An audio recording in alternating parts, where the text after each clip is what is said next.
Your soul is mine. Alright, forget I said anything.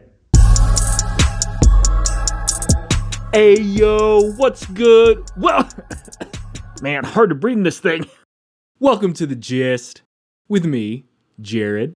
Video game franchise movies are ramping up, and the sequel to 2021's Mortal Kombat is here. And it is considerably better than the first installment. We actually begin the Mortal Kombat tournament in this sequel. It may help to have watched the first one coming into this movie, but let's be honest, the story is kind of a mess, even in the recent games. And most people going to watch a Mortal Kombat movie won't be going there for the story. All you want is brutal action and engaging fight choreography. And that's exactly what you get with Mortal Kombat 2.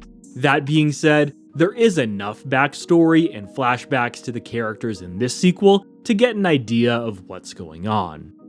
The big bad, Shao Kahn, has one final Mortal Kombat tournament to win before he can conquer Earthrealm.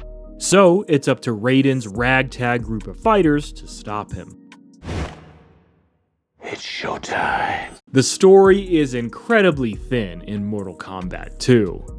I'm a fan of the franchise and recognize that its primary goal is to deliver 1v1 martial arts combat in a gratuitous, gory, and brutal fashion.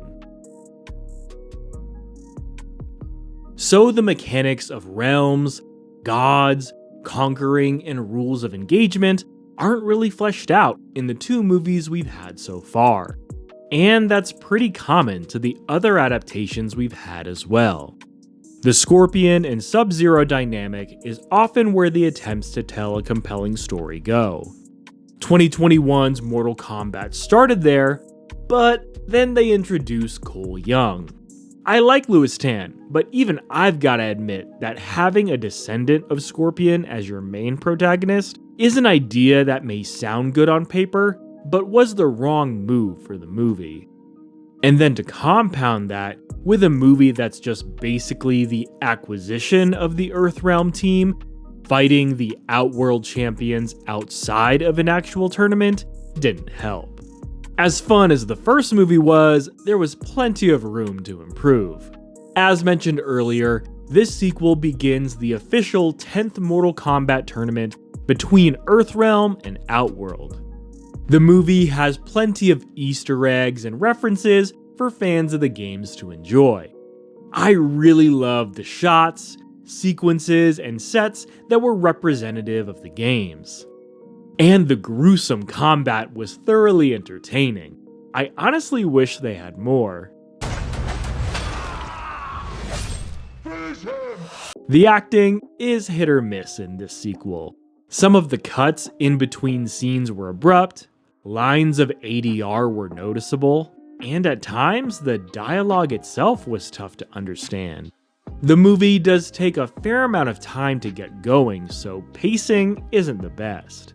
And with Katana and Johnny Cage headlining this sequel as the main protagonists, you get quite a bit of backstory on their characters. I think these sections of the movie could have been trimmed up quite a bit, because more often than not, they're just placeholders until you get to the next action set piece. The narrative of the movie is predictable, and tonally, it's a bit clunky.